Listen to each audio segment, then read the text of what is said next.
All right, welcome to AC Flora High School for the Bluffton at AC Flora playoff game. This is a win or go home game. Both teams have a loss, and what was I gonna say? So I'm going live a lot earlier than I normally would. There's still 40 minutes. But I actually have to go over to my son's baseball game. Alex Ross will be here on the call, and Charlie Scott should be here to run the scoreboard for you. But I really also wanted to go live early because I want to talk about two foundations we're trying to raise money for during the AC Flora playoffs, and I have some content. I have content queued up. I'm going to play, well, two things. All right, so first of all, the charity. I'm going to switch to different view. This is my replay view. Hopefully I turned off the replay. Okay, yeah, so the first of these two charities is the Jefferson Bates Foundation. This was founded in memory of Jefferson Bates. He's Carew Bates's father. Carew is the starting shortstop for AC Flora and was the starting quarterback on the football team. Jefferson's daughter Mills is a sophomore on the girls varsity soccer team as well. But the foundation is dedicated to a cause that was really important to Jefferson, kids sports programs. They donate funds to kids sports programs throughout the Midlands, and if you're interested in contributing to the cause in honor or in memory of Jefferson, you can send money through Venmo to @JB19 _, so @JB19 _ or to the address that you see on the screen.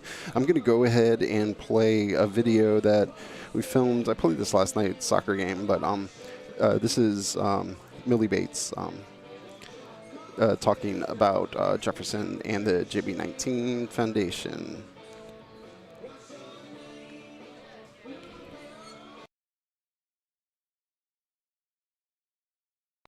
Thank you for taking this night to bring awareness to Jefferson Bates Foundation.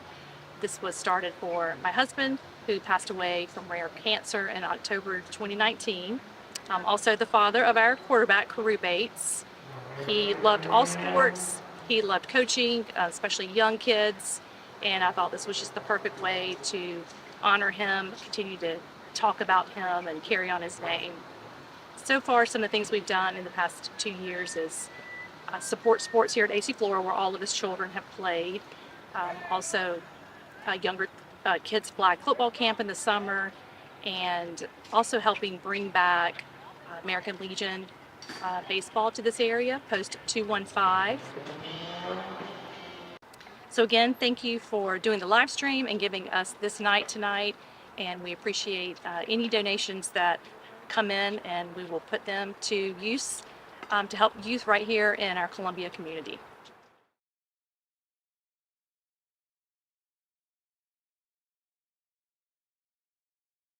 Okay, so that's, the Jefferson Bates Foundation. The other one is Bend Don't Break Foundation, and let me, I accidentally clicked the card for that. But this is founded in memory of Michael Helmley. Michael was the father of Hunter Helmley, who he was a senior on the baseball team last year. They also had a daughter, Lucy Gray, who's a junior at AC Flora. But they set up this foundation, Bend Don't Break Foundation. You can find more information if you go to don'tbreak.org. But if you're interested in donating, if you want a tax-deductible donation, you can go to don'tbreak.org and follow the links to that.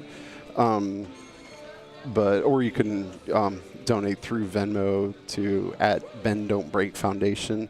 And I'm going to play a song, a performance that Michael Helmley did, in addition to being the husband to Jennifer Helmley and father to Hunter and Lucy Gray.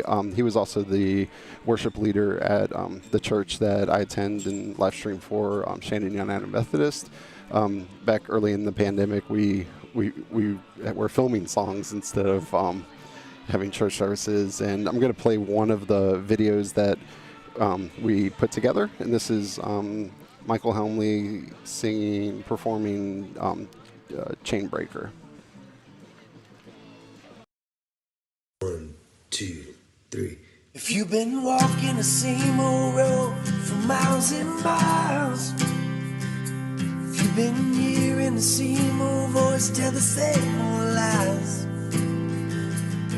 if you're trying to fill the same old holes inside, well, there's a better life.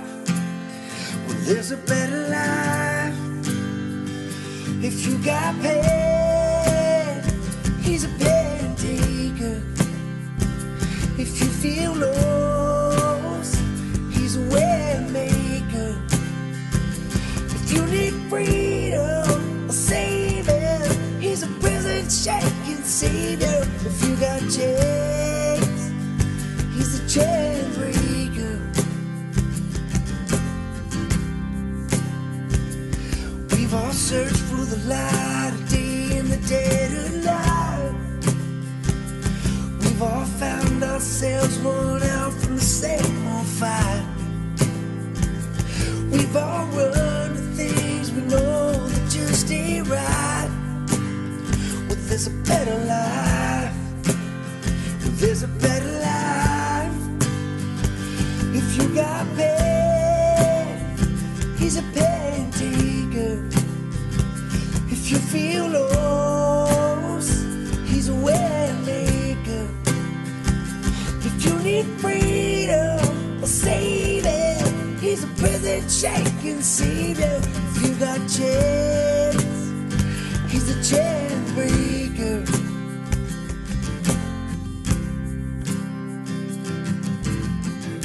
If you believe it, if you receive it, if you can feel it, somebody testify.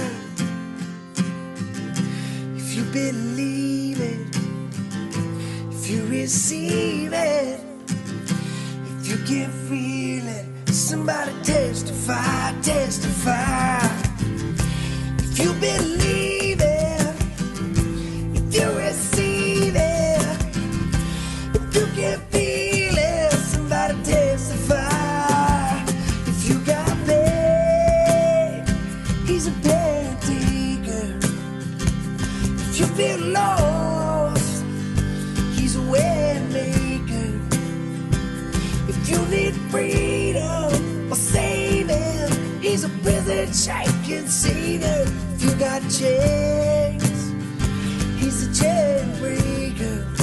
Oh, if you need freedom or saving, he's a prison shaking savior. If you got chains, he's a chain breaker.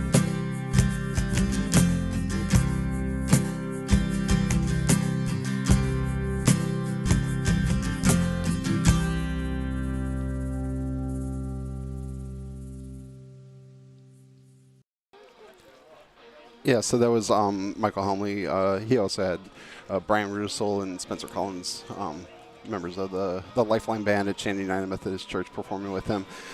But yeah, like I said, the Bend Don't Break Foundation was founded in memory of him, and music was a big part of his life.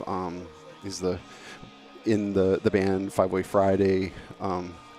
In addition to, well, actually, so we have music in addition to being the worship leader at Shandon, but yeah, so music was a big part of his life, and the foundation is working on ways, or I guess has identified ways to help people who are struggling through some redemptive powers of music and faith, and you can find out more information if you go to don'tbreak.org, but we'd appreciate you considering contributing. You could do that either through don'tbreak.org or on Venmo at Ben Don't Break Foundation. Let me switch back to the main view. All right. Yeah, thanks for listening to that. The game will be starting in about 30 minutes. And hopefully Alex and Austin will be here. I'm going to mute myself. And yeah, once I'm muted, one of them will be on the microphone. All right. Thanks.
Go for it. All right, go ahead and talk. Testing 1 2. Testing 1 2.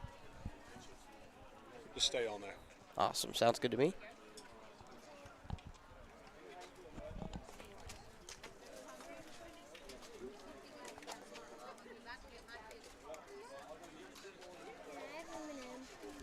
All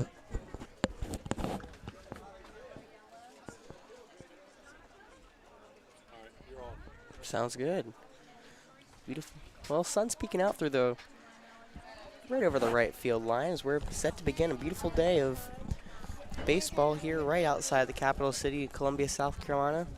Or more likely known as Forest Acres, South Carolina. It's good to be back. Last time I was here, a tough loss to Lugoff Elgin, but now Game 3 of the playoffs. You know, both teams. It's AC Flora. We're hosting Bluffton, the Bluffton Bobcats, tonight here at Falcon Field. You know, both teams come in off of very different outings. Down in James Island, we had a error in the 6th after Grant pitched about 5 2/3 innings. Error in the 6th, which allowed them to plate the go-ahead and at the time, and then what ended up being the winning run of the game to beat us 4-3. While the other side, Bluffton, different path. They lost North Myrtle in the first round of their tournament, but then turned it around to beat Colleton County 7-0 behind Thomas Gilmore, going 7 innings, giving up no earned runs. So very different last couple games for these two teams. We're going to see how that plays out a little bit. You know, Flora being the home team, it's either win or go home now. You know, it was double elimination. We got our one loss, and now we'll see how it goes from here. We got a very big task bringing in Bluffton tonight. You know, they're much more a pitching team rather than a hitting team, but they still get the job done. They're 14-10 on the season. We are 16-7, so a little different. Little different way to come in again. So we will pause real quick as we're about to give the national anthem, and we're set to begin again, Game 3 of the 4A Lower State District 1 playoffs.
So, here we go.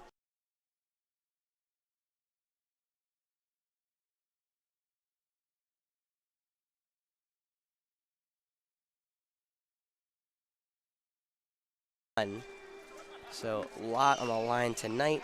On the bump for us, I believe, is Robert Harrington. Ladies and gentlemen, as of now, I don't exactly know, but we're about to find out.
against last Monday, or on Monday. So,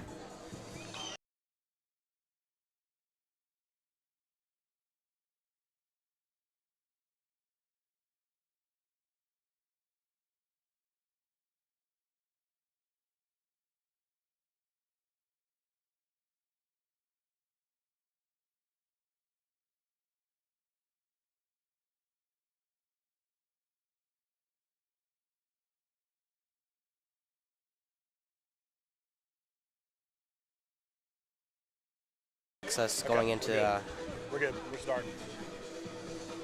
see how that affects. We'll see how that affects, I guess, the defense and our quick trigger. You know, we'll see who all hits the bump. I'm assuming we'll see Charles at some point. Maybe Carew will get a couple innings here and there. Hank Collins, I'm sure we'll see tonight at some point. Bottom middle. It says no bottom, but bottom middle So and throw top down right to are both lit up. second Does goes that mean into we center can both field, and we're set to begin No, our action here tonight. Stream Leading off back. for the Stream back. Bobcats, number 13, Cody Bratt. His name's Alex, right? Okay, all right. Just pull up on your phone. Just make sure everything's good. Okay, see you. So Bye. tonight, starting off is going to be Cody Bratt. Again, as we heard, If you need any help, I don't know how to do it. 359 hitter this year, 5 RBIs, but he struck it out 15 times. Be a lefty on lefty here is the first pitch, and we try to be bunt down the line over, but Rob will snipe that out of the air. Quick out here. Up next for Bluffton, number 4, Jackson Orsino. Quick out. So now Jackson Orsino. He will Alex, get, can you hear me? yeah, I can hear you. Okay. Yeah, awesome. Number 4, yeah, Jackson Orsino, another one of their phenomenal players over there for the Bobcats. As that first pitch in there from Rob is going to be outside, ball 1, low and outside. Here comes the 1-0 pitch. It's going to be fouled down the left field line, curving into the forest.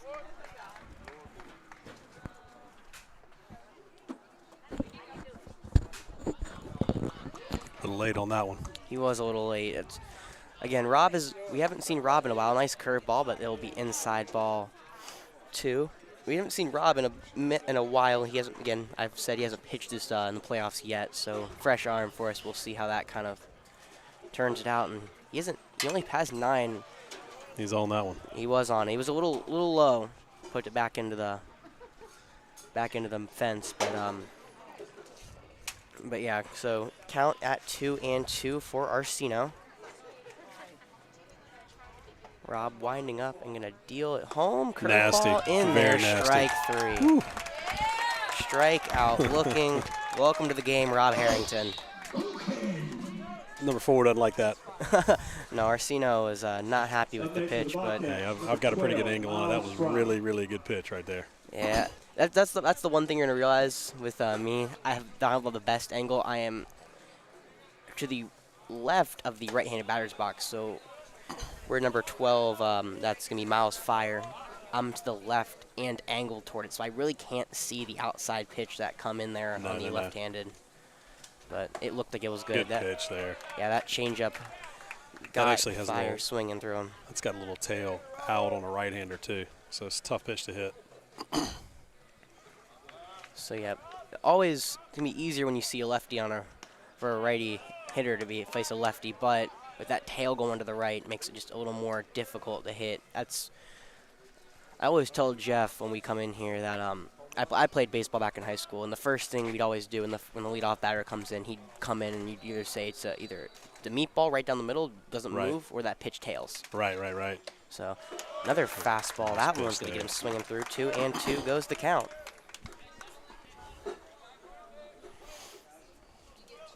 Two. Let's get out of here right here. Yeah, we could use a very nice first inning. Again, Harrington's only went 9 innings. Our 2 long starters have already gone this week. But Fire stays alive with that pitch.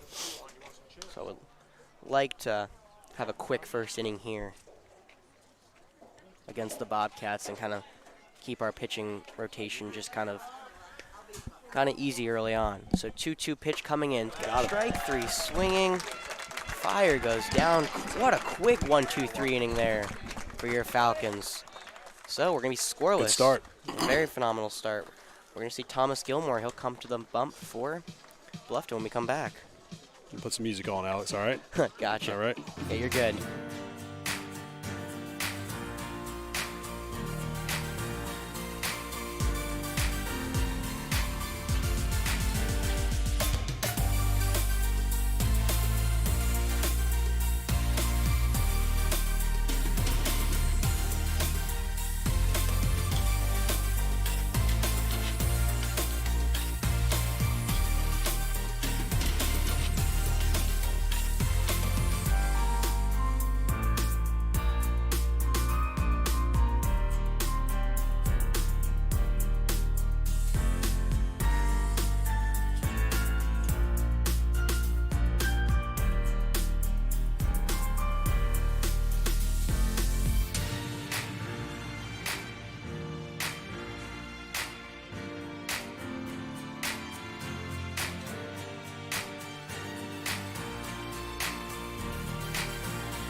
So it's been a while since I've been here. It's Leading off for the Falcons. phenomenal to hear that noise. Carew Bates, he'll start it out for the Falcons. He's moved back into that leadoff spot like we saw him earlier this season.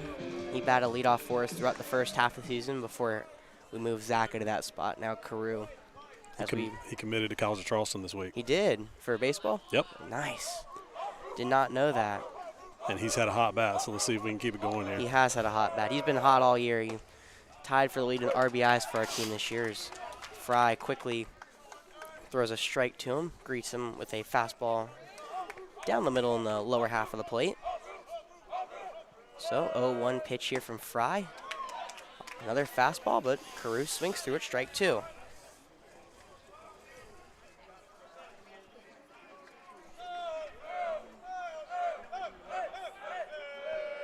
Oh, and 2 pitcher to Carew, and got him swinging strike three. 3 pitches, 1 strikeout. Fry starts it off with a K. Then will come in Zach Sneed, third baseman for the Falcons this evening. Yeah. Beautiful day. It's around mid-60s here, a little cloudy all day. Was a lot hotter yesterday, so you know, nice baseball weather here to begin our evening. We'll see how the temperatures dip. As of now, no wind, which is interesting because it's been very, very windy this whole week in Columbia. Now, They're a little out front of this guy. Yeah, he is. Need to time this guy up a little better. Yeah, I'm assuming that's what Carew was all for, talking to Zach. Way out front. Yeah, it was a little off-screen in the on-deck circle. Carew was talking to Zach, just kind of more of saying, I'm assuming this is what he's throwing, this is what he is. So that 1-1 could be outside for Zach. So 2-1 comes the count. 2-1 pitch low and inside, ball 3. And as we become accustomed to, the walks leader for the team is a 3-1 count. Yeah, I finally did all the stats today. 25 walks in the season for Zach. That's just a good eye. He doesn't offer very it. patient. He doesn't offer it many bad pitches. It's one of his strengths. He very much just stays patient in the box. As Fry's able to fill him up there, and Zach watches strike 3. He's not happy about that one. But back-to-back strikeouts for Fry to start If anything, it was up, but 2 strikes. Yeah. I like him swinging at that. You got to protect the plate there. Number 2, Rince Best. So we'll move over to Rince Best now. 278 hitter on the year, but in the playoffs he's swinging a hot bat. 2 for 5 with 2 RBIs. We'll see how he begins his night as he watches that curveball paint the outside portion of that zone. His first breaking ball he's thrown. Yeah, he's been very much reserved here in the early with a lot of fastballs and changeups. As that curveball, second curveball straight, that's going to go over the heart of the plate for strike 2. Seen 2 of them now, so he can probably hit it if he throws it again. You didn't know what you're looking for. Oh. That slide, I think it was a slider, but it was out and away. Putting that count at 1-2. It's 2 outs here. No one's been on. Now the 1-2 pitch, excuse me, is going to be in the dirt. Yes, 2-2. They were all on the board. There's definitely 2 strikes. Yeah, there is 2 strikes. Those first 2 curveballs were in there. I don't blame Rentz. He didn't know how to react, but now he's got to protect the plate here. 2-2 pitch coming from Fry. Again, catching the dirt. That's going to fill up the count again.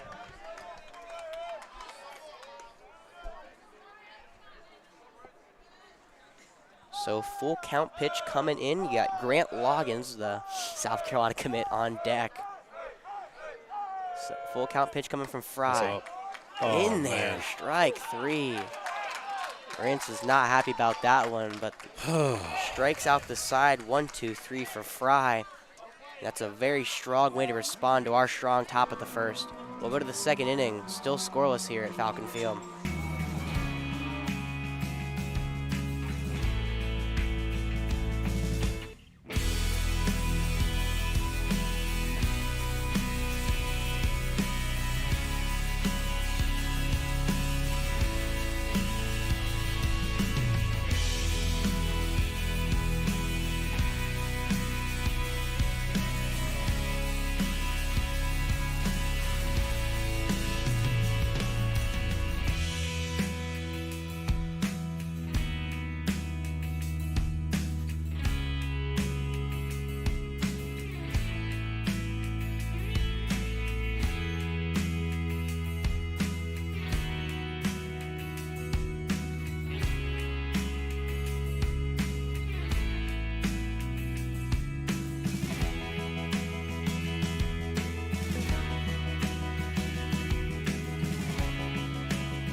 Yeah.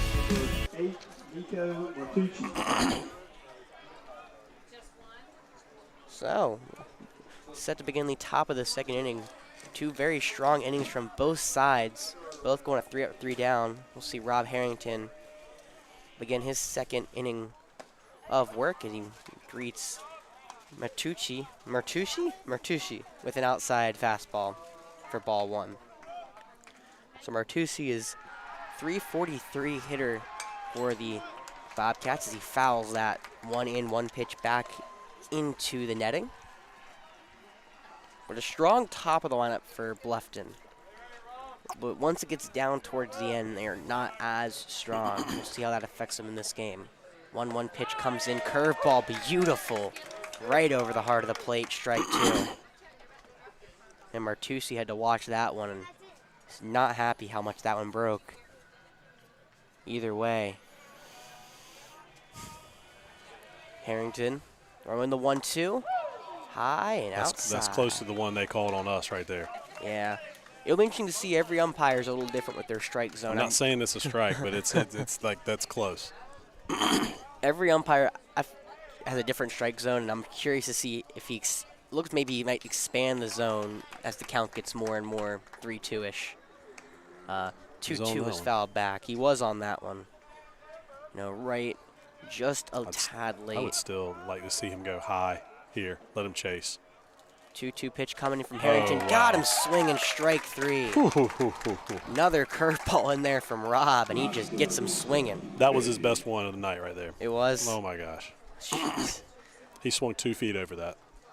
That is scariest thing in high school when you have a really good curveball. These guys have a bunch of lefties, so this is a good start for Harrington right here. It is a good start.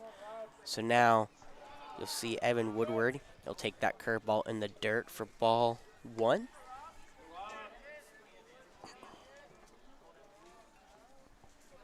Woodward, 5 RBIs on the year. Used to probably having a lot of people on base. However, Rob's done a phenomenal job of keeping that in check. Really good pitch. Yeah, that changeup he got under it was Woodward.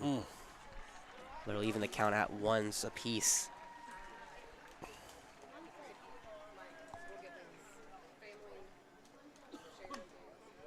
Just quick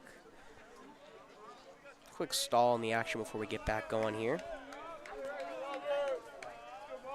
So it's a lefty on lefty here as the 1-1 pitch from Rob's going to hit Woodward, and that's how the first base runner of the night for either side will reach. Hit by pitch. Now batting number 6, Kevin Brown. So Kevin Brown, he'll get his shot now at Rob with a runner on first and 1 out in the scoreless top of the 2nd inning. We'll see how that affects our own Falcons now with a runner on first. Looks like Evan's not taking a big lead off first. We'll see if that changes. Square in the bunt here. He is squaring the bunt. We'll see. He's going to pull it back and swing. And that's going to go way out of play.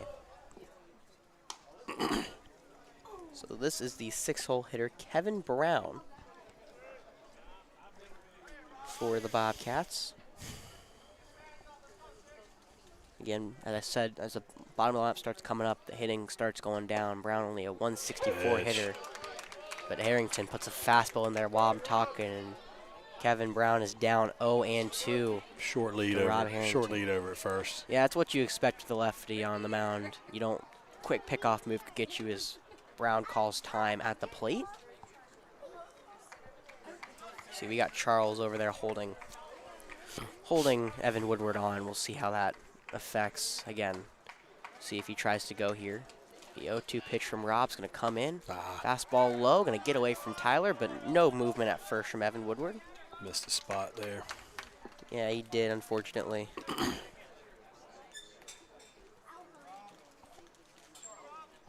So count goes to 1-2 with only 1 out in the 2nd inning. With a man on, you don't know if they're going to throw a bunch of curveballs because you know in the dirt, you don't know. This is where pitching. Yeah, that's a good pitch. That 1-2 pitch, yeah, curveball inside, but Brown at the plate was able to stay off of it.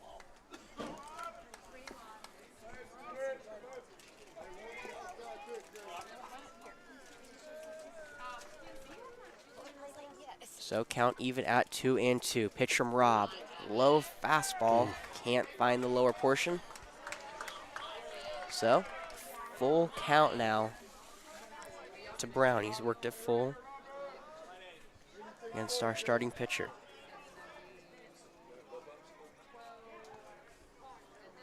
And Brown calls time as Rob takes his time on the mound.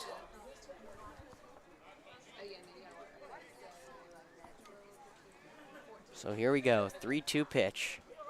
Coming in, Rob's going to throw back to first, keep Woodward there. No tag down as Woodward didn't really take a big lead over there.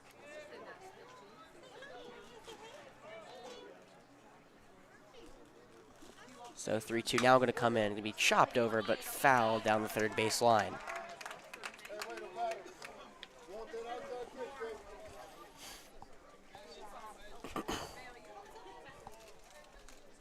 I did want to notice, I kind of pointed out when I was doing their lineup, all their numbers just count up from 2 to like 20. Like we have like a 30. Their highest number is like 20, which is I don't know. I was just a quick little note looking at the lineup for them. I'm sitting there. 3-2 coming in high outside and lost them. Ball 4. Now runners at first and second with only 1 out. A little jam here. It is, and that'll bring up Bradley Robbins. Up next for the Bobcats. Wouldn't be surprised if they bunt right here. Bunt situation right here with the bottom of the order. It would be a bunt situation. On deck is Tyler Wolf. But Bradley Robbins this season only 2 for 11 as he's going to square to bunt. Maybe does that a lot. We'll see what happens right here. Bunt going to be outside. Ball 1, but Charles was right, basically Rob. down the first base line. Rob needs to settle down right here. He does. He's had a phenomenal first inning, had 3 strikeouts in a row, and has now lost his last 2 batters. So again, Robin squaring to bunt. This time that curveball's gonna be in there. Strike 1. Robin's He's calling that pitch. So note to the hitters, they're gonna have to swing at it with 2 strikes. That's a high strike. the umpire. The umpire behind the plate is gonna call the upstairs. So we'll see how that affects, I guess, the approach of the plate now from both pitcher and batter. And now a time here from Robbins. We're seeing Rob here. He's taking his time, which is what he needs to do, kind of catch his breath a little bit. Don't need to let this second inning get out of hand. A lot of baseball here tonight to play, and a lot at stake here. So Robbins again squaring to bunt. Charles coming down that first base line, but a pickoff attempt to second, and a hard tag down for Carew as Woodward gets back in safely. He was a little slow getting back, I will admit. He was a little slow. They're testing their merits over at the base pass, trying to figure out what kind of lead they can get.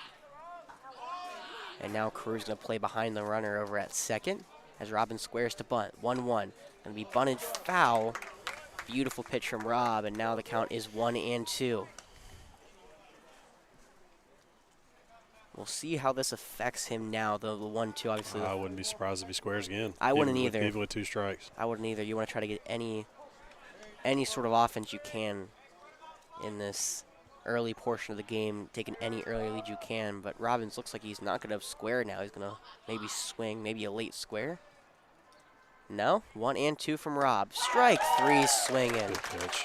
Big strikeout for Rob. Able to set him down with the curveball. And now the 8-hole hitter, Tyler Wolf. Now batting number 5, Get Tyler his- Wolf. Gotta get out of here. Get his opportunity, and a big opportunity to get out of here for Rob. He lost 2 batters with a walk and hit by pitch. Now has the chance to get out of the inning unscathed, but Tyler Wolf stands in his way at the plate. First pitch in there, strike 1, off speed in the middle portion of the zone. That's fastball. It was a fastball? I don't think he throws a changeup. Yeah, he throws change. He pretty much just exclusively fastball curve. Yeah, I don't think I've ever seen Rob pitch at all, actually. Yeah, no, you're probably right. He doesn't have a lot of. He had a little injury midseason. Gotcha. And let's see, he pitched at Irmo a couple weeks ago, so Okay. good. Yeah, I'll do it. Yeah, because he only has 9 innings that are recorded on the year. Right, little injury in the middle of the season there. Yep. Count even at 1 apiece with Wolf at the plate.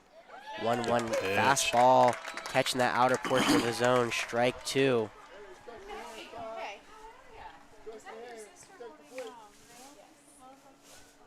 And now we'll see how Wolf reacts. 1-2 pitch coming in from Rob.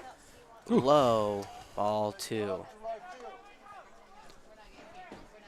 Again, 2-2 the count, 2 outs with 2 runners on at the top of the second. A lot of 2s here for number 2-3. So 2-2 winds and deals. Good pitch. Got it in there. Strike 3 looking. Let's get out of here. That's there we go. 5 strikeouts on the evening for Rob Harrington. And that'll get him out of the inning unscathed. We're still scoreless. We're going to go to the bottom of the second. We'll see if our offense can do anything at the plate.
Second. All right, you're on. We're on. Second inning, bottom of the second inning. Here we go. We got Grant Loggins, our ace, going to be at the plate hitting fourth tonight. Hasn't done that in, honestly, months for the Falcons. That inside fastball. They're going to hit this guy. I mean, I'm just telling you this. They to are. get going, they're going to hit him. You see, I didn't get a chance to talk about Fire at on the mound. 61 innings pitched this year. His 0-1 in there. Swinging strike 2 for Grant. But 61 inning pitches, compare it to Grant. Grant only has 36 innings. It's almost double what Grant has. This is definitely their guy then. This is their guy, which is a little interesting to see how that goes. Grant's going to chop that one foul down the third base line, staying alive here. But no, he is their guy. I didn't think we were going to see him tonight, considering I thought he would have pitched game 1, but they must have kept him for a spot like this. Well, he might have pitched game 1. I haven't looked, and it's all pitch count. So if he threw a low pitch count, then he could. I don't know the rules, but it's all rest. It is 0-2 now. That's coming out. in. Curveball does not find the outer portion. It is, yeah. No, I think it's around 75 is kind of the limit when you're done for the week, which Grant threw that on Wednesday. So Right. 1-2 pitch. Curveball, another one outside. Obviously missed by a mile since we're Flora, but There that we was go. a little close. Yeah, right. So Fire, unlike Rob, Fire works pretty quickly. So his last on the name is mound. Fire? Or Fry, excuse Fry, me. okay. I was about to say, that's a good pitcher's. Keep calling him Fire. Geez, 2-2 now, and Grant's going to chop that one into the plate foul. I don't know why I keep calling him Fire, but no, it's Fry. Yeah, that's a good pitcher's last name if it was. I'm mixing up the Y and the R. Okay, got it. Fry. Yeah, Fry. Okay. Yeah, Miles Fry. There we go. So 2-2 here to Grant. Curveball high off the catcher's glove. Let's just get a base Full runner count. here. Do what they did last inning. Get a base runner. And That's I right. trust our offense to do more than theirs. But 3-2 comes the pitch in. Grant fouls it back again. Good He will cut. stay alive. Yeah, a little different pitcher battle right here. Rob, a short inning guy. I'm assuming we're gonna see Miles try to go the distance for Bluffton if that happens. And we'll see we'll see if we can start hitting him soon, if not now. As you got Grant Loggins at the plate, and you got D.H. Cooper Revels on deck. Grant's only struck out 13 times here, but Fry's got the last couple. That's and that strike curveball 3 in right there there. for strike 3, and Grant knew it. Good gosh. That curveball, He just filthy. 3-2 though. I mean, It is that's a that's 3-2. that's 3 strikeout looking right there. I mean, It that's, is. Now batting for the Falcons, number 5, Cooper Rebels. So, he struck out the last 4. We'll see if Cooper Revels can change that. But he does lead our team with 14 strikeouts this year, which is not ideal. And that first pitch, swinging through, is strike 1 with Cooper. Cooper's not afraid to move the bat. He tries early and often to put things in play, which gives him 15 RBIs on the year and has helped us out tremendously at the plate. so this guy he had 73 pitches on Monday. Oh, wow. I guess it's like right at the limit of like 4 days Right. rest. Right. So 1-1 the count here to Cooper. Curveball finding that middle portion. Well, our hitters are running really quickly as that curveball is going to look like it's going to hit you and then come over right over the heart of the zone. We'll see if it affects him. 1-2 coming from Fry and got Cooper swinging strike 3. Late reaction from Revels. Oh man. That's 5 strikeouts for Fry over 5 batters. Now batting number 21, Tyler Hernandez. So, catcher Tyler Hernandez, he'll get his crack at Miles Fry here. And Fry has been dominant in the early portion. He quickly works. That ball is finally going to be hit into play, but right at the shortstop Brown. He'll get it over to first for the 3rd out. So finally, AC Flora puts a ball in play, but goes right to the shortstop, and that'll end the inning. 5 strikeouts for Miles Fry, but Rob Harrington also has 5. We'll see what he could do when we come back.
Yeah, let's set to begin the top of the third inning, the scoreless win or go home game. Here you see the throw down from Tyler on the money right to Carew. So, Rob Harrington, so far he's got 2 innings down. We'll see how far he goes. The 9-hole hitter, Ryan Gall, a freshman. Did you say number 9 hitter? Yeah, the 9-hole hitter for Ryan. Okay. So, top of the lineup will turn over after that, which is easily their best part. And when I say easily, I mean it's such a drastic drop off from the top to the bottom in terms of production. But so far, we'll see Ryan Gall as calls time. Again, Rob works very meticulous on the mound. Very slow worker, unlike Fry. Now the first pitch comes in there, and a swinging strike 1 for Gall. He was under that one. Wasn't able to find the bat on the ball. But quickly now, Rob goes in the 0-1 and gets him swinging through another pitch, strike 2. So not a lot of contact for either side. Only one ball has been hit into play. Or excuse me, well, kinda. Is that ball now the 0-2 weakly flew down the line. There was another ball hit into play, but it was bunted towards Rob, so I wouldn't really count that as more of a hit and more just a bunt. Either way, both pitchers have kept contact to a minimum here. And now the 0-2 from our lefty, strike 3, swinging. 3rd straight strikeout for Rob, and his 6th on the evening. Reared back on that one a little bit. He was looking to send that one over a wall, but that's called a daddy hack, and he wasn't able to find contact. So back to the top we go with Cody Bratt, the only player for Bluffton to be able to put the ball in play with a bunt. Lefty on lefty here to begin. Second go around through the order, and that first pitch, fastball outside, ball 1. So Bratt on base percentage over 500. See if that equals out here. And that second pitch almost hitting Bratt. He's able to get out of the way and stay in the at-bat. It's going to be 2-0 here for Rob. He's going to kick and deal to the plate and swinging strike 1. Cody took all his power and put it into that one swing and couldn't make contact. Now Rob quickly going to work the 2-1 here, and another fastball, another swinging strike. Count now even at 2-2 with 1 out in the top of the 3rd, and Harrington not stopping there. Fastball just misses outside, looked to be around belt high. And now Harrington takes his time for a second. Bratt gets back in the box, and we're set to go to the 3-2. Harrington deals strike 3. Late. 4th straight strikeout. Late. He was late.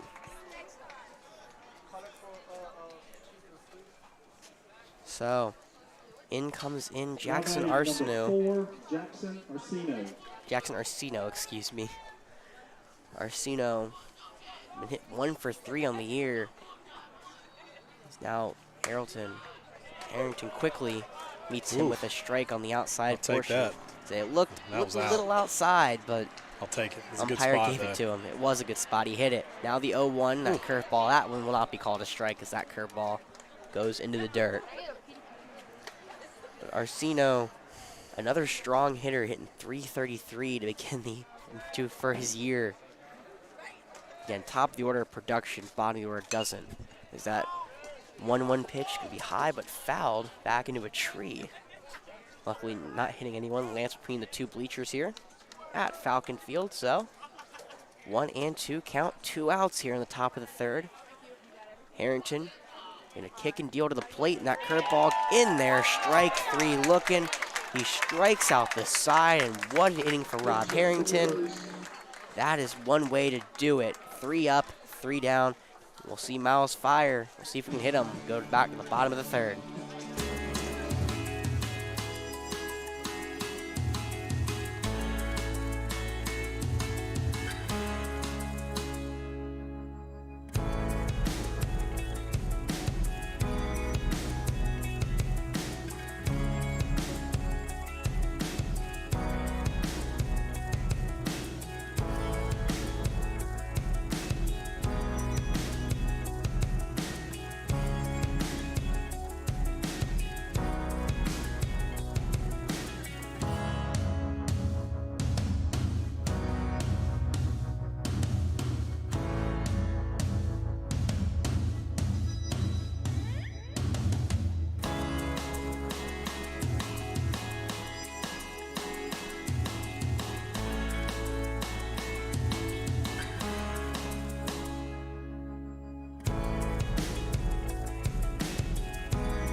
know why. Leading off for the Birds. So 7-0 hitter leads it off for your Falcons. Going to be Charles Flake. Flake, the first baseman tonight. We're going to see if he has any luck against Fry, excuse me. I'm getting his name all wrong tonight. Because it's been way too long since I've been under a headset here. Anyway, first pitch going to be in there. Even though that ball got away from the catcher, strike one. So Flake, 306 hitter on the year, but in the playoffs, he's been 0 for 3. Still looking for his first hit. And that curveball in there, strike two. That's such a powerful sweeping curveball. A lot of drop and a lot of movement. See if our guys can get on it. As Fry works the 0-2. That ball's being lined down the left field line, but it's going to tail foul. That was the first hard contact you've seen all game from either side. And we'll see if Flake can capitalize. Now he's on top of Fry, but we'll also see if Fry kind of changes his approach here real quick. 0-2 the pitch to Charles. Outside, not called. Fastball. He's called that one tonight, high. though. He has. That's why I was a little surprised. A little surprised in my voice. He just missed. Anyway, 1-2 now to Charles. No. Charles stays away, but no, he called a ball. What did I just witness? So take you back through it real quick. He didn't go. He didn't go. But Charles thought he went. Yeah, right, exactly. That was the weird part. So curveball in the dirt. Charles thought he went, sort of run down the first base line. Home plate umpire called a ball. Take advantage of it. And looked to the first base. He said no. So 2-2 now from Fry. Nope. Got Oh him. my gosh, Strike that's out. 3. That's almost like makeup right there. That ball is high and out. 6th strikeout of the man. night for Fry. And now Lincoln McCardle will get his crack. Up next for the Falcons, number 26. Big strike zone, boys. We better start swinging the bat. It is a big strike zone. Both teams have felt the effects of it, as now there's a total of 14 strikeouts in this game. See, that's out. I mean, that's on the chalk right there. Yeah, first pitch to Lincoln was going to be outside, but called a strike. This is where you got to go back to the dugout and say, hey, he's got a bigger strike zone. We've got to swing at some pitches that might not be strikes. He's been consistent, though, I will say That's a that. strike. That curveball in there, strike 2, and Lincoln McCardle, I barely got to call his name before saying he's down 0-2 here. It's Fry, we're seeing him work quickly. 0-2 the pitch. That one will be outside and uncallable for a strike. Fastball around knee high. 1-2 goes the count with 1 out. In the scoreless game, bottom of the third. 1-2 pitch. Lincoln gonna pop that one up into left field. Coming in is Arcino, and he'll make that catch for out number 2. So first ball to reach the outfield tonight will result in a fly out. And now Charlie Scott Stepping up the is plate his for the dig Falcons, in. number 18, Charlie Scott. Charlie getting the nod tonight in center field. Big opportunity for the freshman. First pitch, outside, ball 1. Charlie able to get Miles in a position he hasn't been all night. Miles is now behind 1-0 against Charlie, and that pitch, though, evens it up quickly. I'm telling you, that ball's up. I mean, so that's just what it's going to be. We'll see who can adapt to that strike zone earliest. 1-1. That ball, though, will be dirted for ball 2. Charlie taking 2 walks so far in the playoffs. One of the better eyes on the team. See if that helps him here. 2-1 go the count. That curveball, though, sweeping, catching that inside part of the zone. So 2's all around. 2-2 count, 2 outs in the bottom of the third inning.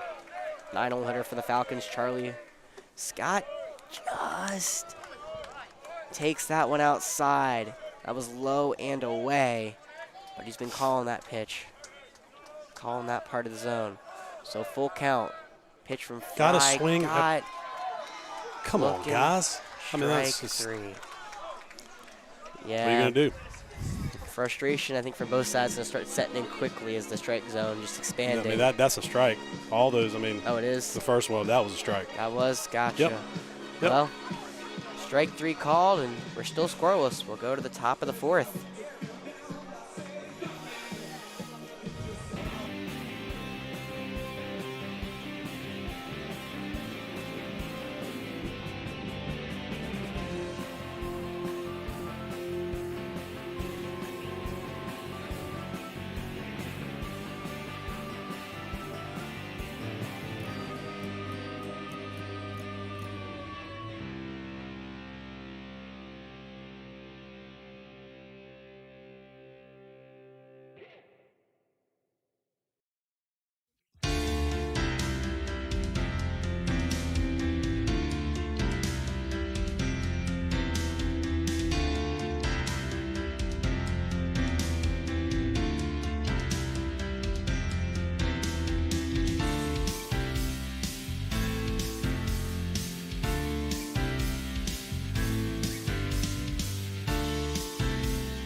Now for the Bobcats, All right, number we're 12, Miles Fry.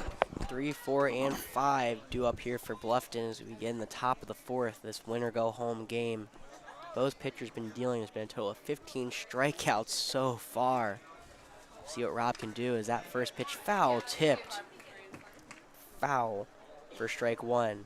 So pitcher on pitcher heel, Miles Fry. He'll get his crack at the other starting pitcher, Rob Harrington. He was a strikeout victim back in the first inning. We'll see if he can be more on his A game as the second time through the order is going through now. Again, Fry is one of their best players. He's their workhorse on the mound. He's no shabby at the plate, but he swings through that fastball, and now he's behind 0-2 here to Rob. Fire is a 359 hitter. The 0-2 comes in and fouled back behind the first base dugout. But Fry, 359 hitter, 439 on base percentage, only has 5 strikeouts. So coming into the night, now he has 6. As the 0-2 comes in from Rob, it's going to be right back at Harrington. First ball put in play for the Bobcats will be a ground out back to Rob. That's how the 4th inning begins. Now batting number 8, Nico Martucci. So Nico Martucci, excuse me. Another strikeout victim. There's not many people on this lineup who are not strikeout victims. Martucci began the 2nd inning with a strikeout swinging. We'll see if he has better luck now. That first pitch line down the first base line, but will tail right and go foul. So we'll see how Harrington responds, and now some of the Bobcat hitters are finally getting his balls into play. We'll see if that affects him on the mound in the slightest. So Rob quickly working the 0-1, kicking to the plate. Pitch. Inside fastball caught in the inner half, down belt high. Strike 2. So the righty Martucci down 0-2 here, and strike 3 swinging. That's his 9th strikeout of the night for Rob Harrington. And back-to-back strikeouts for Martucci is now one of the only 2 players to reach base in this game. Evan Woodward was hit by a pitch back in his first plate appearance in the 2nd. We'll see if he can build off that here. It's lefty on lefty. Harrington finding that lower outside portion, strike one. Looked around knee high, but that's been a strike all night. Both sides have felt the effect of that. So Rob speeding up his pace here, 0-1, but that ball will be around eye level and high. Ball one. So 1-1 the count. There's only 2 outs. This innings moved by so quickly here. As the pitch from Rob going to come in, and that fastball belt high, outer third, strike 2. And we've seen ever since I called him, said Rob is slowly working. He's been picking his pace up drastically in the last 2 innings. As the 1-2 comes in, curveball low and away, ball 2.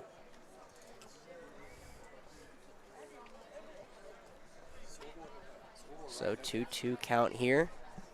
Coming to Woodward.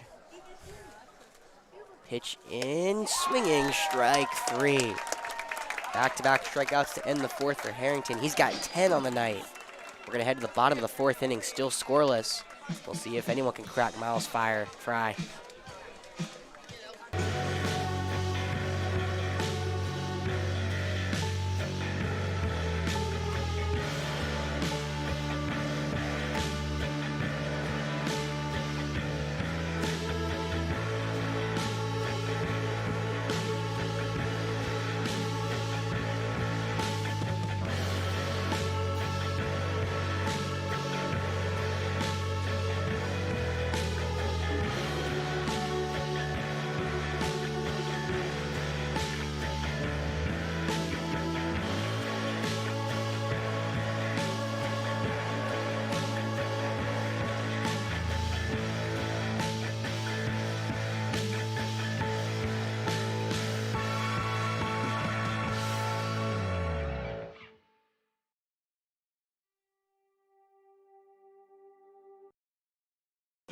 All right, we're on. All right, bottom of the 4th now. Can anyone crack Miles Fry? Carew Bates will get his chance. He was one of Fry's 7 strikeout victims in his first go-around. We'll see if he put the bat on the ball here in the 4th. Cruz will get us started here. I feel it. He's been the hot bat this tournament, 4 for 8. Got that first curveball in there, strike 1. We're going to have to start. First pitch, no, but those again, you're going to have to start swinging at it. Fry's only given up 15 earned runs this year. He's been solid on the mound all year. Is that curveball in there, strike 2, and back-to-back curveballs lead to back-to-back strikes looking. And we're going to have to see Carew move that bat here as he's down 0-2, and Fry working quickly. Pitch comes in, now going to be chopped over to second. Williams waves back on it, and we'll put that over to first for out 1. So, brings up third baseman Zach Sneed. Number 15, Zach Sneed. See if he can get it going here for your Falcons.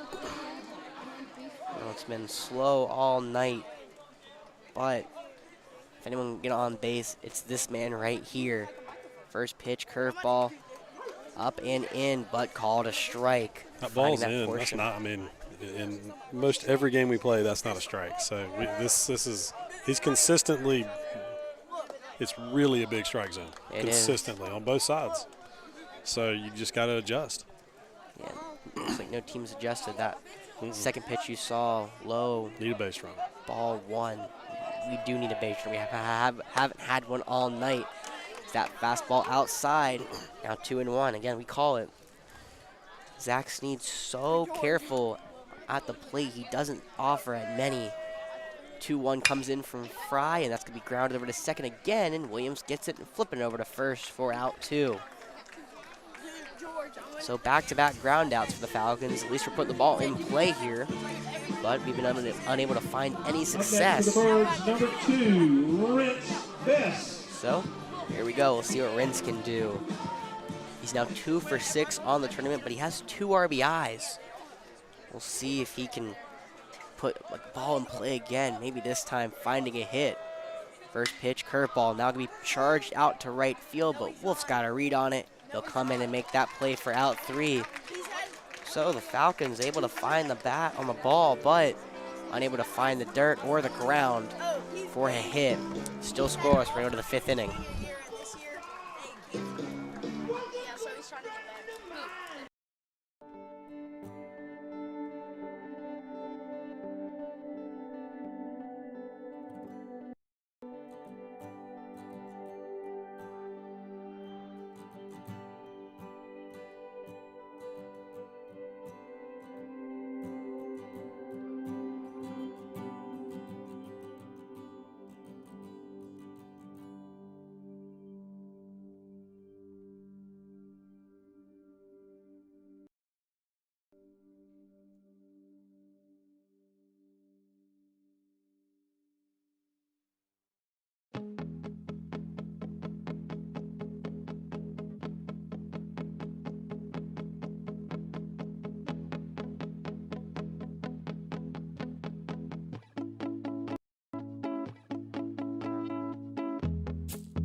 Kevin Brown. So, 6, 7, 8 hitters now going to be due up for Bluffton as we begin the 5th inning here. Still scoreless. No hits have been allowed from either side as Rob Harrington gets to work. And that's going to maybe get over the head of Grant. Yes, it will. Into right field and away from McCardle, but a good backup there from Charlie. Gets it in, but that's the first hit from either side. A bloop single into right center. And then they do that. And that is how the 5th inning started. So, Bradley Robbins, he'll get his crack at Harrington. Bunting. Yeah, he was. Maybe a little hit and run here. I don't know. He laid down, tried to lay down last at bat. You see him lay down here, a pickoff attempt over to first, but Kevin Brown sliding back in safely. Yeah, Bradley Robbins tried to bunt last at bat, couldn't find it though. So we'll see if it changes here. As now he holds the bunt. No movement at first is the pickoff attempt from Harrington, not in time again. And you're going to see them play small ball here, or try to play small ball, as now Robbins, he'll now square. Rob will finally come home. That bunt, though, will be fouled back.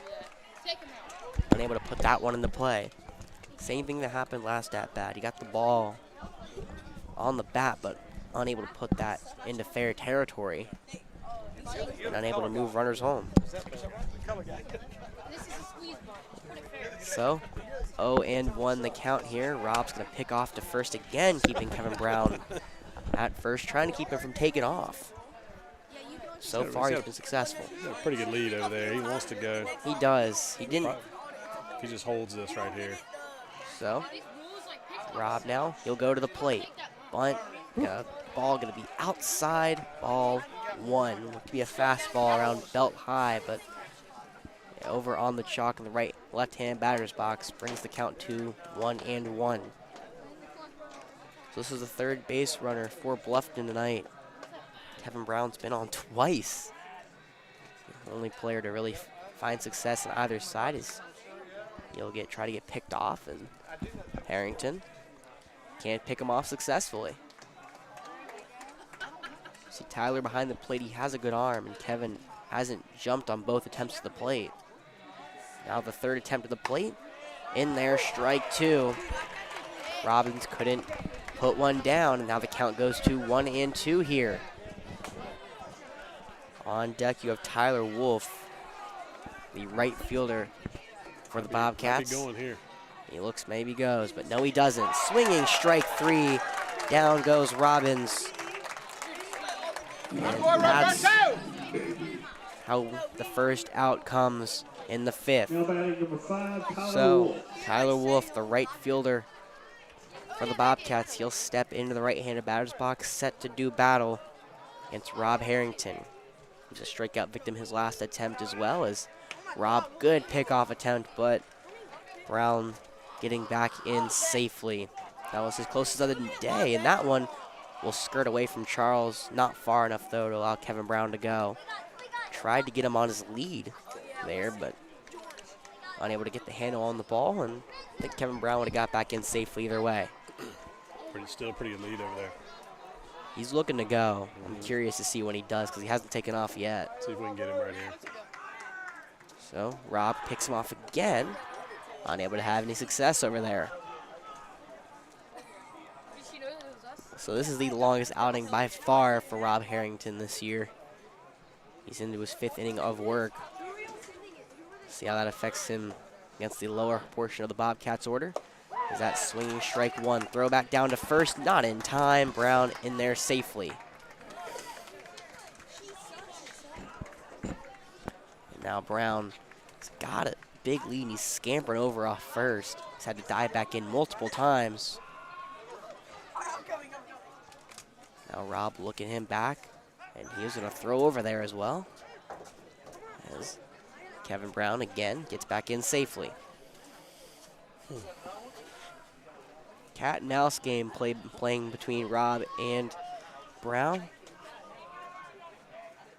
And now Rob goes to the plate. 0-1 pitch can be fouled back into the net. Good pitch there. Now he's ahead 0-2. On his few attempts to the plate, Rob has done a phenomenal job of making his pitches count. It's only his 6th pitch to the plate with Kevin on first, but 5 of those have been strikes.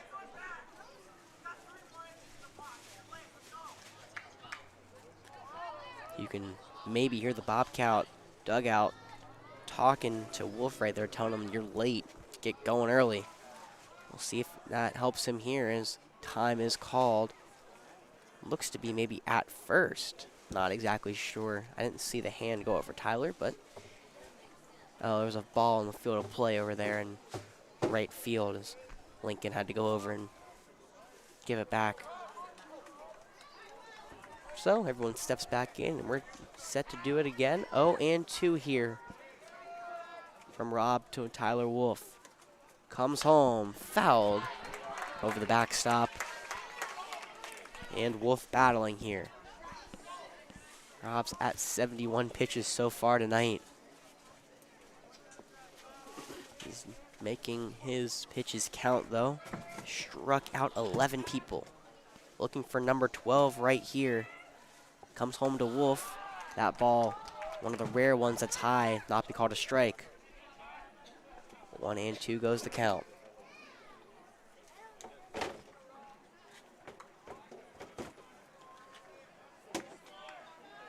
Another big lead over at first for Kevin Brown. Rob will look over at him. He's going to fire over to first. But Brown, again, gets back in safely. So it's the bottom of the order here for the Bobcats. It's the 8-hole hitter Tyler Wolf and the 9-hole hitter Ryan Gall. As that ball smacked over to first, but right at Charles Flake. He'll catch it and step on the bag for 2 to double up Kevin Brown, and that'll end the inning. All right.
All right, you're on. So, after an inning-ending double play, we'll see if our AC Flora Falcons can do anything against Miles Fry.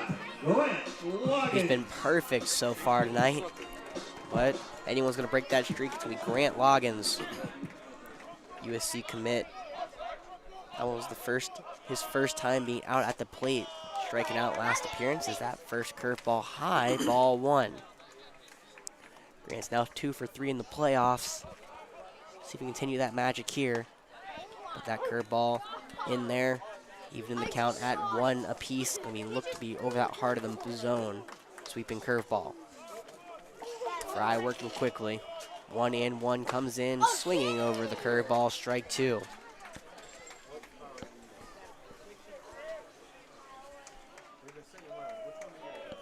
So 1-2 the count. Fry comes home, grounded over to short. Brown's gonna boot it over. Base runner. And that's the first base runner of the night.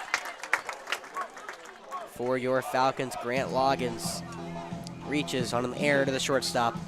And that'll actually break up the perfect game for Miles Fry. Number 5, Super Rebel. Miles Fry was 12 up, 12 down before Grant was able to put one over. He still has a no-hitter going, though. As now Cooper Rebels, the DH, get his chance. Again, that ball's bunted down the first base line. It's going to do his job well. Cooper tries to avoid it, but sacrifice bunt does work, and it gets Grant to second. 1 out here now, Dylan Hernandez. Never need a ball in the gap. Number 21, Tyler Hernandez. Put one on the ground, good things happen. That was also a great bunt by Cooper. Unexpected from either side.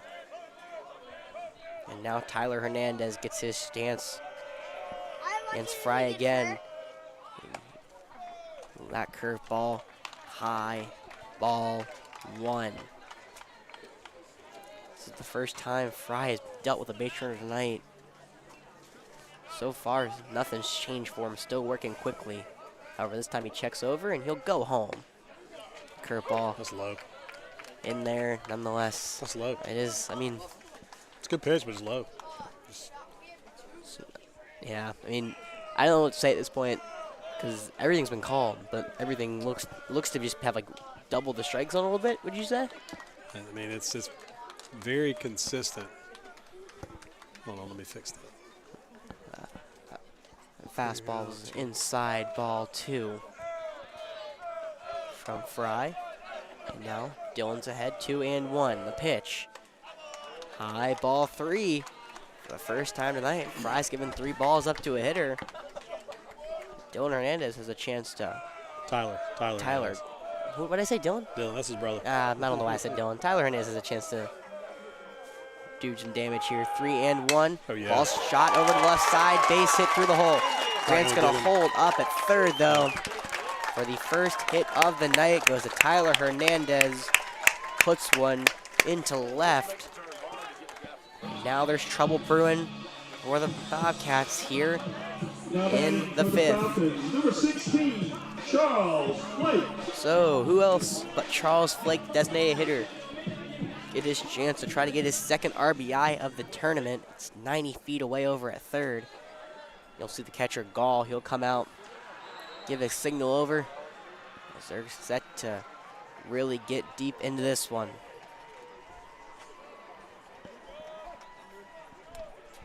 Fry's got runners at the corners. First pitch, that curveball in there for a strike.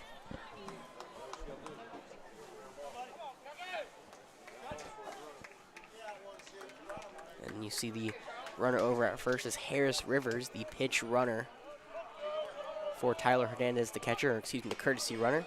Charles Flake takes that curveball. Oh my gosh, that's horrible. I'm sorry, that is just absolutely horrible. Looked to be in the other batter's box, but called a strike. Oh my gosh. I mean, not much else to say. I mean, it's not even close. Your reaction said it all. That ball, though, that was definitely in the other batter's box. Great job by Gall to get in front of that one. And now the count goes to 1-2 here at Falcon Let's go, Field. Charles. Get into one right here, buddy. And We're seeing now Fry working a little slow here. Slowing his pace down. Infield's halfway in. You see that? He's just got to hit it hard. He's just not at somebody.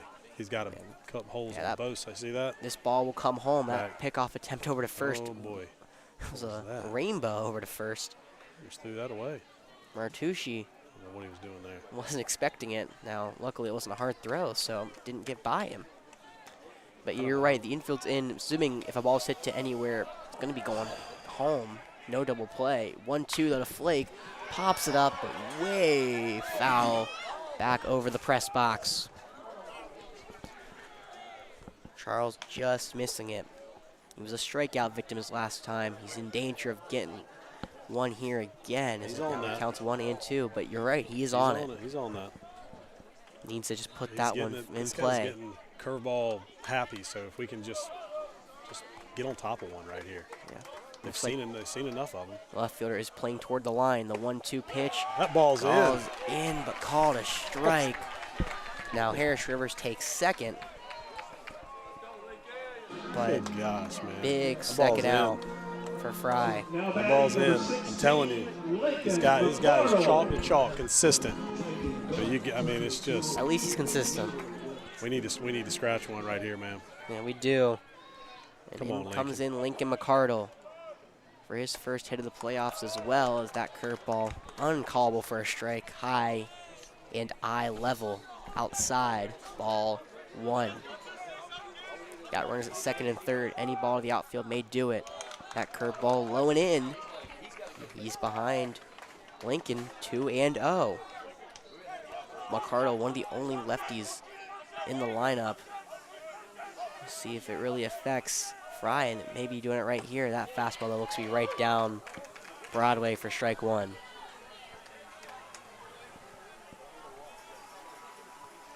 So count is 2-1, 2 outs. Fry trying to work through trouble in the bottom of the 5th. Pitch tipped into the glove, strike 2. So McCardle's at the plate, Charlie Scott on deck. But Fry's not looking to get that far. He wants to end it right here. 2-2 pitch coming. Low, ball 3, good job by Gall. Stay in front of it. And the count fills up. 3-2, 2 outs. Scoreless game. This is what you live for here.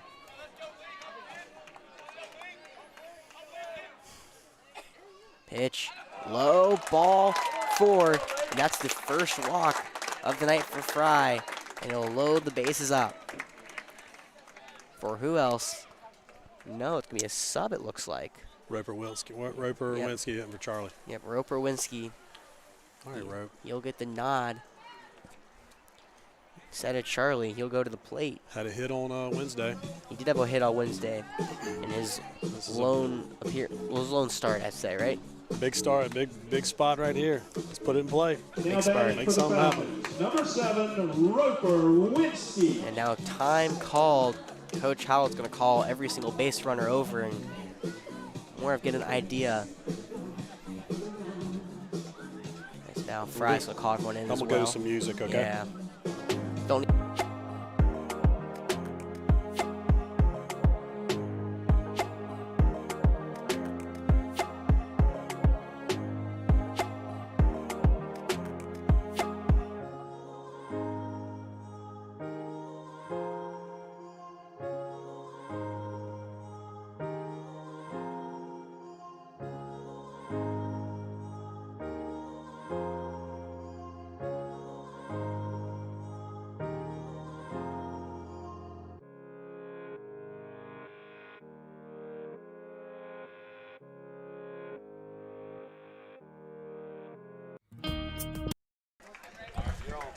So, here we go. Roper Winsky. Big opportunity for the kid. Bases loaded, 2 outs in the scoreless 5th inning. First pitch from Fry. Curveball. Going to be called a ball. His first one, he's called a ball. It looked like caught the zone, but umpire said no. Anyways, Fry down 0-1. Pitch chopped up the middle. Yes, sir. There we go, Roper. Grant will come home. And coming from second, Harris Rivers slides in safe for that ball, gets to the backstop. Roper There we go, Winsky Roper. takes second. And a 2-0 lead for the Falcons. Big moment there for the kid.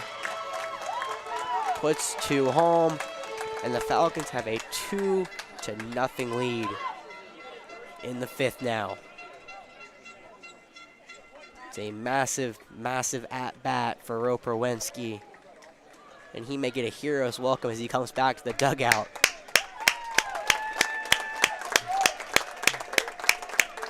Now, looks to be a courtesy runner here. Can't tell who that is. I'm waiting for confirmation. It's I think it looks like Evan Smith. Okay, Evan Smith going to the pitch run. So he'll probably go in to center field. But a big hit from Roper Now batting for Winsky. the Falcons, number 19, Carew Bates. And now top of the order, back up for the Falcons. Miles Fry was going through the order, 12 up, 12 down, but is now run into trouble here. And just as everyone else has done, he takes a curveball, strike one looking. Garuba struck out and grounded out in his 2 plate appearances so far. He's got runners at second and third with 2 outs here. He takes that curveball in the dirt low, ball Running at 1. second base for the Falcons, number 29, Evan Smith.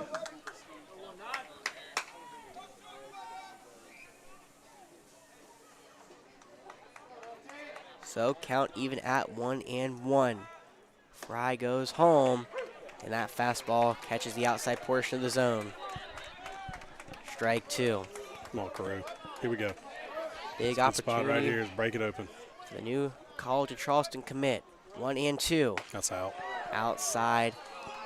Everyone Ball's out. for the Bobcats walked off the diamond, but called a ball. Everyone thought it was a strike, so see how Fry responds. 2-2. Curveball, but Carew was on it. However, way ahead of it. Foul down the first base line.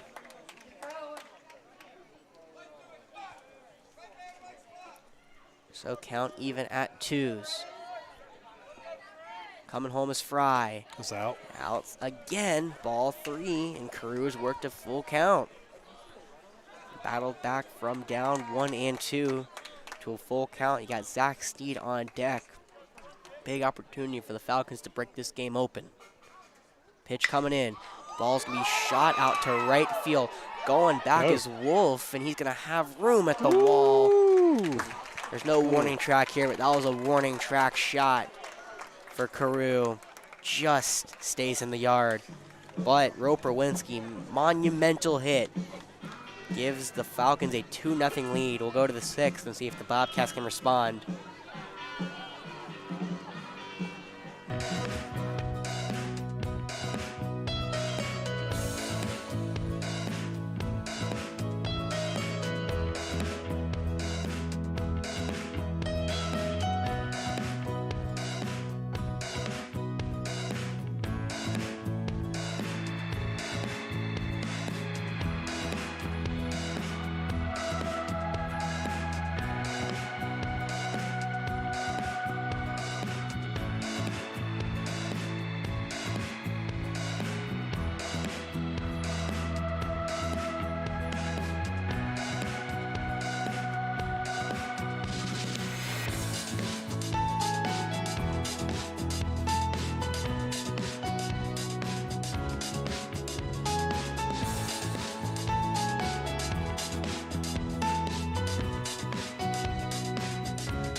go to the 6th inning, a pitching change.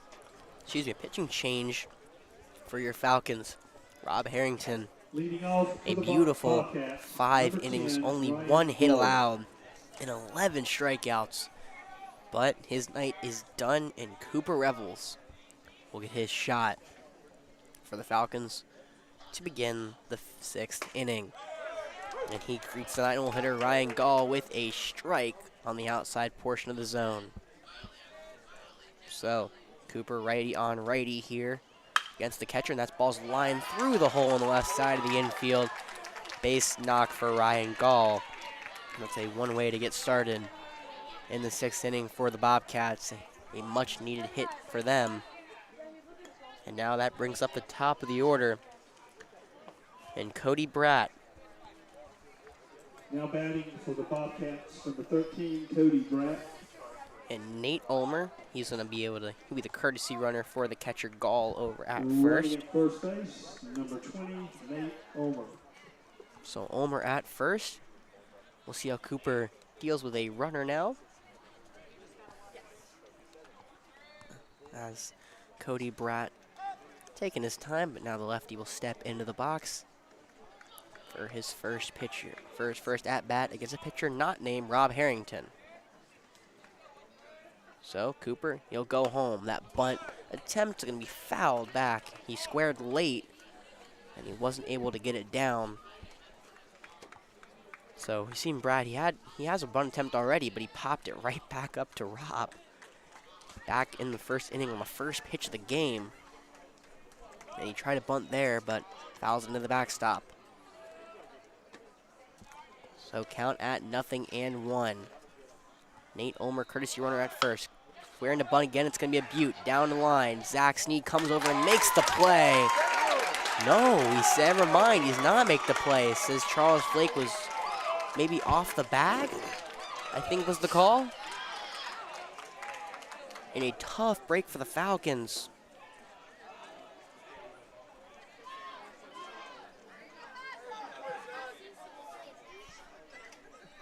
Now batting number 4, Jackson Arcina. I guess they're gonna. I guess they said it. He beat it out. Either way, big opportunity now for the Bobcats. 2 on, nobody out. As Jackson Arsenault, excuse me, I'm getting these names right eventually. He'll step in.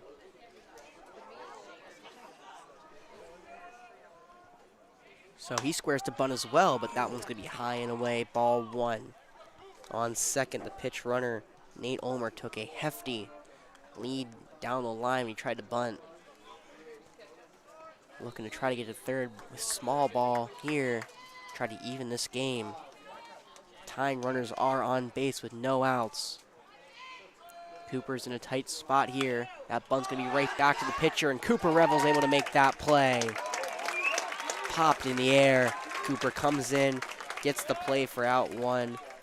It's one of the worst things that can happen for the Bobcats. No runners advance. And there's well 1 out for Miles Fry. So again, most of these hitters pretty happy to see Rob Harrington out. That includes Miles Fry. He's 0 for 2 tonight with a strikeout and a ground out back to the pitcher. But he does have a harder hit ball, as that ball was kind of chopped over to Rob. We'll see how he deals with Cooper for his 3rd at-bat of the game. He'll square to bunt as well. That ball will be fouled down the first base line, though. So we've seen this Bobcat team square. They are very much trying to play opportunistic baseball here. Try to get bunts down and move people over. Hasn't worked so far tonight, but nothing's worked for either side so much tonight, so we'll see if they can make the most of it here. Cooper looking back to second. He steps off, and that'll chase Ulmer back to the bag. What he's also doing is keeping Carew on his toes over there at short, as Carew's having to play behind the runner. And it's also, that bunt attempt are also going to affect our corners, as Charles Flake is not holding the runner on first. Pitch coming home, will be grounded over to second. Double play ball. Carew steps on the bag, over to first. Got him in time. inning-ending double play. Carew Bates gets out of it for the Falcons. Beautiful, beautiful. And it strands a runner. Needed that. And much needed inning double play. Keeps the Falcons on top 2-0. We'll go to the bottom of the 6th inning. And they're going to lead it here.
Now for the Falcons. All right, Number we're on. 15, Zach Sneed. And now, so Miles Fry was perfect up until that last inning, gave up 2 runs. And now the 2, 3, 4 hitters for your Falcons get a chance at him. First in, Zach Sneed as he watches that curveball go across the plate, strike 1. He's been on it the whole night. Yeah, other than that last inning where he got a little roughed up. Sneed, curveball, outside high, ball 1. So Sneed joins the 0-2 club as well with most of the team tonight. So he watches a fastball low, ball 2. We've talked about him a lot. He's one of these hitters that will stay calm in the box, doesn't get flustered and swing. But that swinging will go into the gap in the right field or on the right side of the infield. Base knock for Zach Sneed. Gets the offense going here in the 6th. Now batting for the Falcons, number 2, Rince. So Rince Best comes up for the Falcons. 0 for 2 on the night. Another strikeout and a fly out to right. Looking for his first hit. He's going to square to bunt, but he'll pull it back as that ball is going to be low and away, ball 1.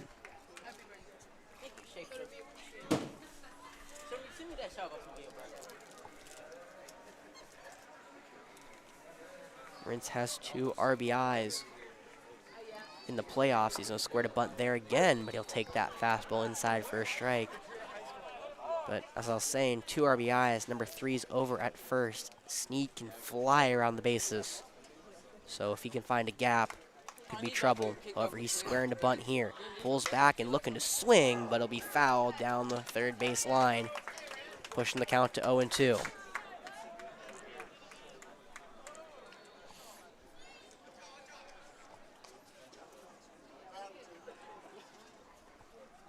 So Rince is at the plate, Grant Loggins on deck, and Zach Sneed at first.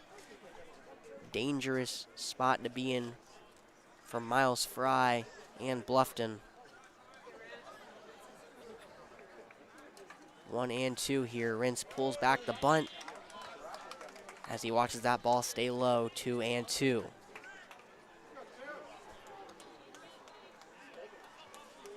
So AC Flora trying to give Bluffton a bit of their own medicine, showing the bunt early with the runner on. 2-2, he's not bunting and he swings one. Left center, Bratt's gonna go over though and he'll have a read on it and he'll make the play deep in the gap for out 1, and Zach Sneed will retreat back to first.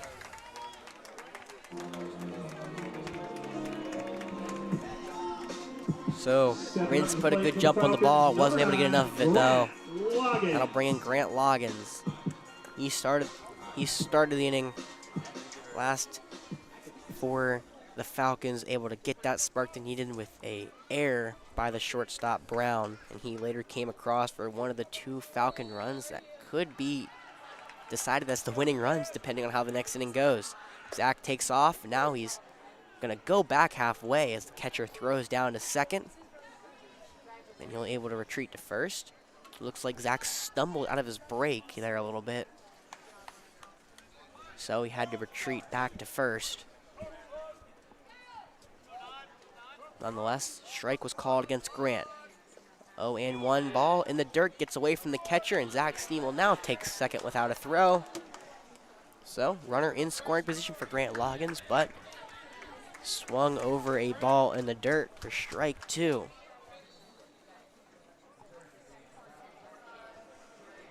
Miles Fry is at 94 pitches, their workhorse this year. Looking to try to get out of this inning quickly, but that runner on second could be trouble. Pitch to Grant, down the third base line, and gonna go foul just barely. Robbins was pulled away his glove at the last second as he tried the backhand, but he let it go foul. And that will allow Grant to have to come back in the box. He's already down the line at first. He's got to come all the way back from basically right field.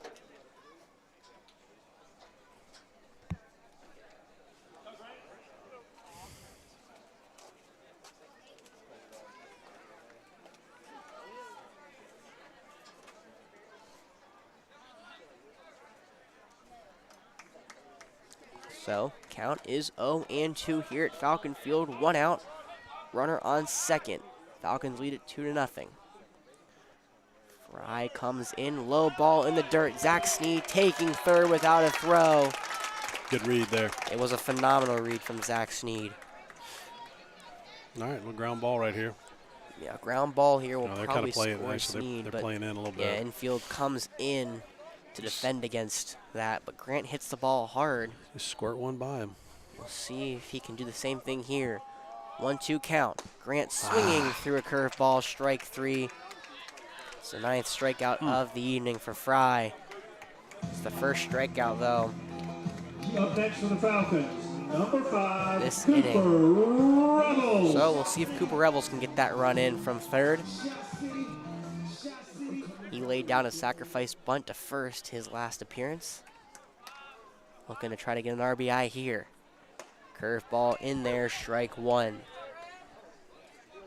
And Cooper has 2 RBIs in the tournament. He had 15 on the year, was second on the team behind both Carew and Evan Smith. That curveball in there, strike 2 though, and he's behind now quickly.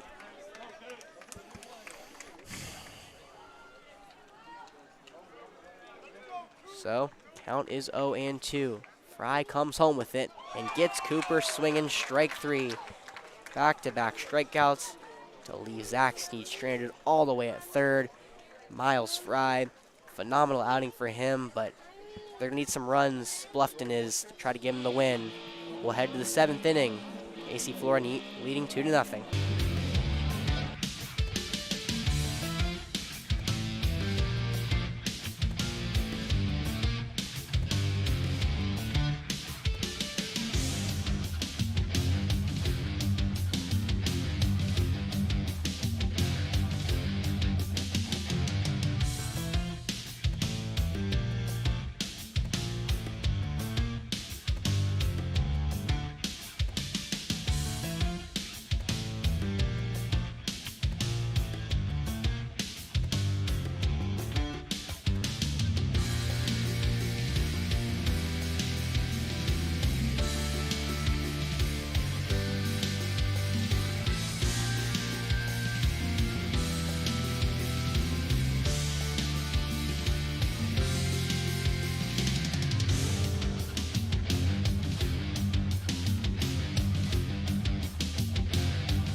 All right, here we go.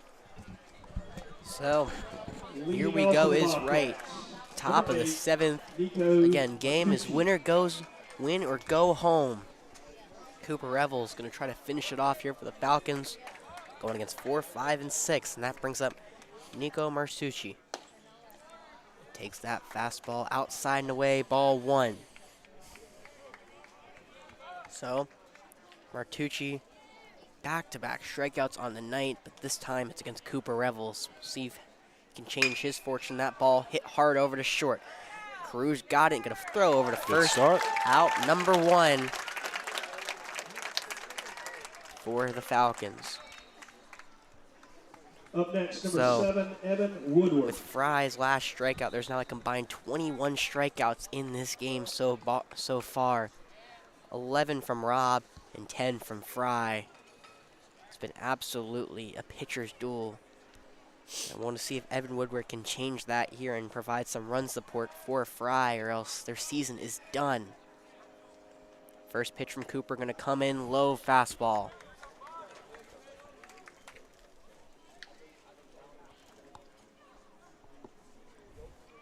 Woodward has one of the couple base runners that Bluffton is able to manage tonight. He hit by a pitch back in the 2nd inning.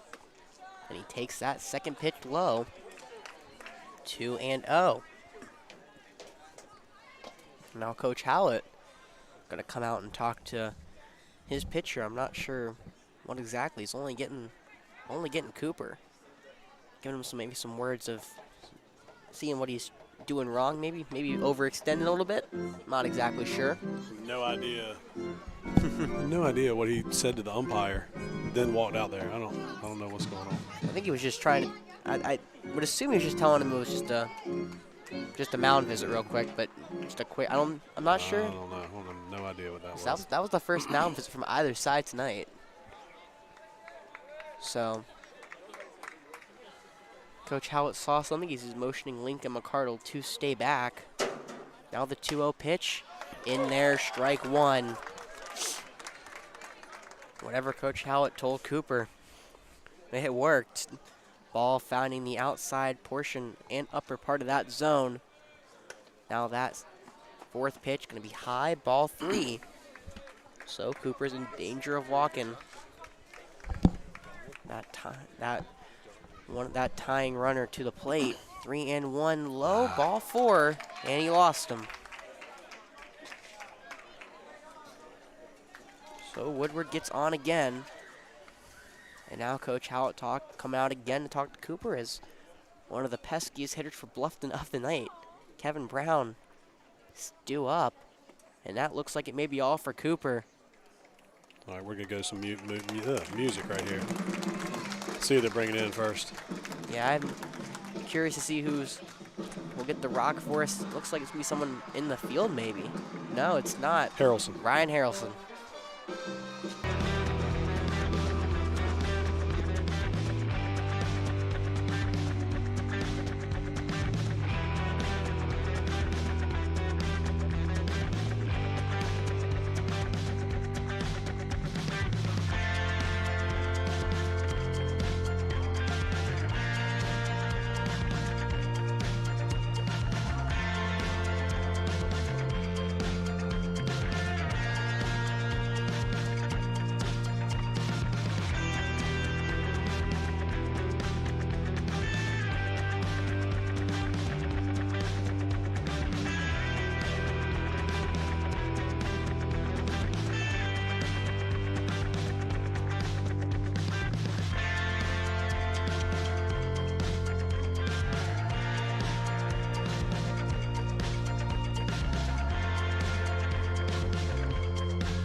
So Ryan Harrelson, he'll get tasked with trying to finish this game out for AC Flora.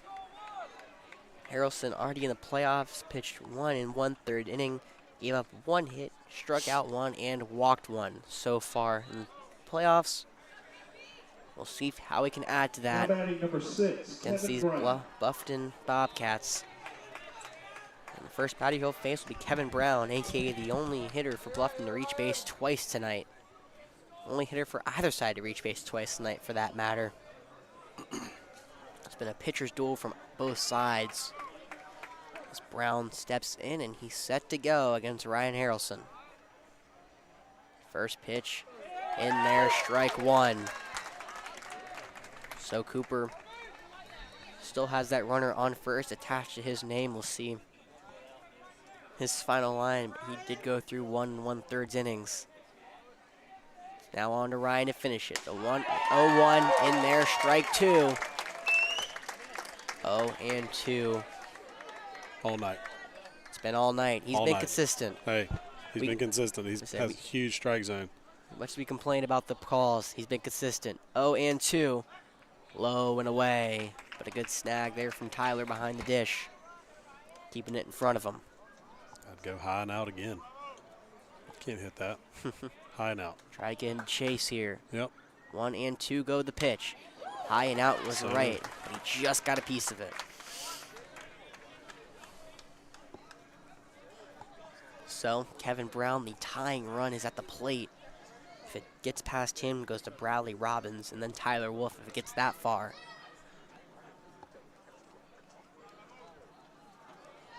Again, AC Flora up 2-0. Win or go home. Game 3 of the playoffs. And now Brown's going to step after Ryan Harrelson, kind of slowing down a little bit. But he'll step back in quickly and we'll resume. 1-2 coming. Got him in front of an off-speed, strike 3. Harrelson got him swinging. 2 down here. So the Bobcats are down to their last out, and they'll bring up Bradley Robbins. Pinch hitter, isn't it? No, you're right, it is a pitch hitter, excuse me. It's not Bradley Robbins, it is Chamber Eldridge. Chamber Eldridge. So Chamber Eldridge. One of the more, actually, I talked about how the lineups kind of just goes either really productive or not as productive. Chamber's more in the middle of both of those, hitting .226 on the year with 9 RBIs. One of the things to note, he has not walked this year. He does not take many pitches. He's going to swing often. We'll see if Ryan can go after him. First pitch, going to be in there, strike 1. Hey, that was out too, so. It was, and Chamber. Tonight, that's a strike. I don't, if you can see on the stream, very much getting adjusted, saying that's how this game's been called all night. Gonna have to deal with it. So 0-1 pitch, strike 2 around the letters. Bluffton down to their final strike here against the Falcons.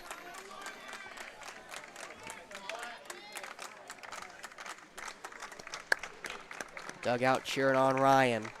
0-2 pitch coming. Be grounded over to short. Carew lays back on it and lets it go through his glove. It's an error on Carew and allow the inning to extend.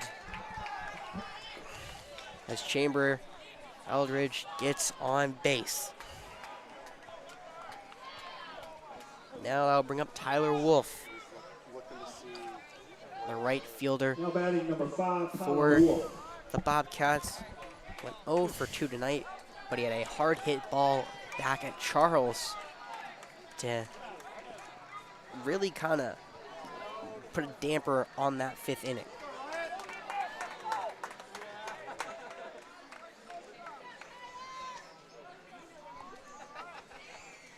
So Ryan Carew needs to get back in the hole. He don't even hold this guy on. That run doesn't matter. No, the run that matters is that first. Yep. That's the tying run. The go-ahead runs Needs to play, at the plate. Play shortstop. Play back in the hole. There you go. There we go. He moves over there, and first pitch in there from Ryan, strike 1. So a tying run at first, go-ahead run at the plate for Bluffton. Their season hangs in the balance. So Ryan Harrelson faced Tyler Wolf. 0-1 the pitch. Outside, ball 1. It's all mindset here. Don't Carew, get out of there. Yeah. Get out of there. So you can actually see he's behind the runner and the umpire. So 1-1 pitch. High and away, ball 2.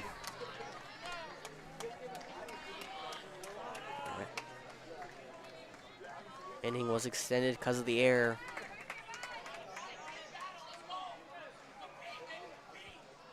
Two-one pitch. In there, strike 2 off speed. Catching the lower middle portion of the zone. Count at 2-2 here. 2 outs. Runners at first and second.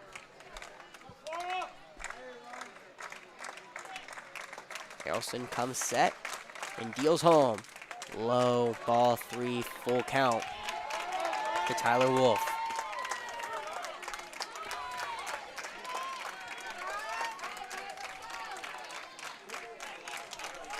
Three-two, 2 outs. Runners will be in motion here. Come home and got him, just got a piece of its Wolf, and he fouls it back. Ball was fouled into the ground, but fouled back just enough to stay alive as Wolf.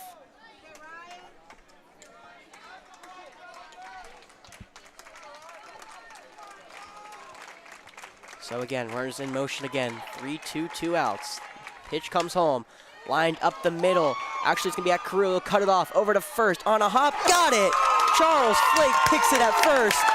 Side there we retired. go. Great play by Charles right there. AC Flora hangs on in the 7th. Their playoff hopes stay alive, and they will be home Monday night to play the winner of Richland Northeast, or I'm pretty sure Myrtle Beach. What a way to end it. Miles Fire for Bluffton threw a gem. 100 pitches, 10 strikeouts, only up 2 runs, but those 2 runs proved to be the difference, as Roper Wensky hit a 2-run double to give the AC Flora Falcons your 2-0 win and keep their season alive here at Falcon Field. I think that'll do it for me.